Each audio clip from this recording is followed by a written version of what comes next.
اضافی دعا بھی مانگی تھی۔ واقعہ یہ ہے کہ آج سے پہلے میں اس دعا کی اصل عظمت کو اتنا نہیں سمجھ پایا تھا جتنا آج سمجھا۔ یہ جو عظیم دعا ہے جس میں اتنی لجاجت، اتنی ہیوملٹی حضور نے اختیار کی ہے جس سے آگا کے سوال نہیں۔ اللہم انی عبدک وابن عبدک وابن امتک، اے اللہ میں خود تیرا بندہ ہوں، میرا باپ بھی تیرا ادنا غلام، میری ماں تیری ادنا کنیز، فی قبضتک، میرا پورا وجود تیرے قبضہ قدرت میں ہے، تیرے ہی اختیار میں ہے، فی قبضتک ماضٍ فی حکمک،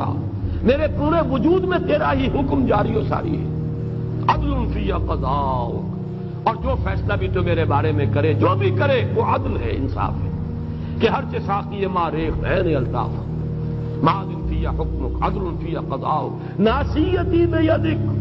میری پیشانی تیرے ہاتھ میں ہے، جدھر چاہے موڑ دے۔ یہ جو اپنی نفی ہے، نفی اس اعتبار سے بھی اپنی انانیت کی نفی،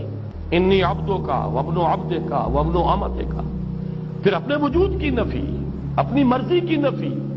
اپنے اختیار کی نفی، فی قبضتک ماضٍ فی حکمک ناصیتی بیدک عدل فی قضاؤک۔ پھر دیکھیے واسطہ وہ دیا ہے جس سے اونچا واسطہ ممکن نہیں۔ اسألوک بکل اسم هو لک، قرآن مجید میں آیا نا، فدوہ بہا وللہ الاسماء الحسنی فدوہ بہا، اچھے نام اللہ کے ہیں، اس کو پکارا کرو ان ناموں کے حوالے سے۔ اب نام کہاں سے جمع کریں سارے؟ ایک میں اسألوک بکل اسم هو لک، جو بھی تیرے نام ہیں، سمیت بہ نفسک، جن سے تو نے خود اپنے آپ کو موسوم کیا، او علمتہ احدا من خلقک، یا تو نے اپنی مخلوق میں سے کسی کو وہ نام سکھایا، او انزلتہ فی کتابک، یا وہ نام تو نے اپنی کسی کتاب میں نازل کیا، اب استاثرت بہ فی مکنون الغیب عندک، یا اس کو تو نے خود اپنے خزانہ غیب میں محفوظ رکھا ہوا ہے۔ تیرے وہ نام بھی ہیں جو تو نے کسی کو ابھی سکھائے ہی نہیں، تو نے اپنی کتاب میں کسی میں نازل نہیں کیے، وہ تو تیرے خاص خزانے کے اندر وہ ابھی در مکنون ہے،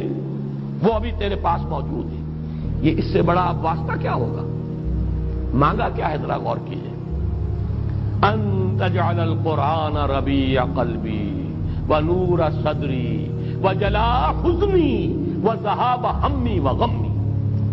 استدعا میں یہ کر رہا ہوں پروردگار اس قرآن کو میرے دل کی بہار بنا دے، میرے دل کا نور بنا دے، نور صدری،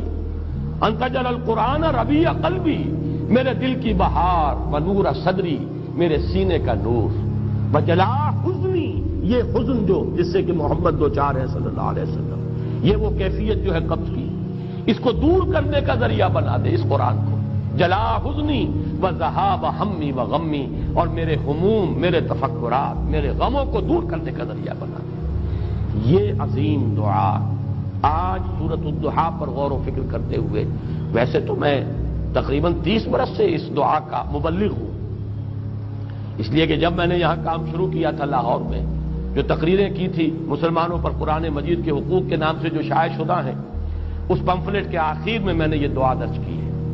یہ اصل میں کچھ مختلف احادیث میں ٹکڑے آئے ہیں، کہیں کوئی ایک ٹکڑا کم ہے، کہیں دوسرا کم ہے، میں نے بڑی تحقیق کر کے تمام روایتوں کو جمع کر کے پھر اس کو مرتب کیا ہے، اور وہ بڑی خوبصورت میں نے اس کی سیٹنگ کی ہے، اور وہ اس کتابچے کے آخر میں ہے۔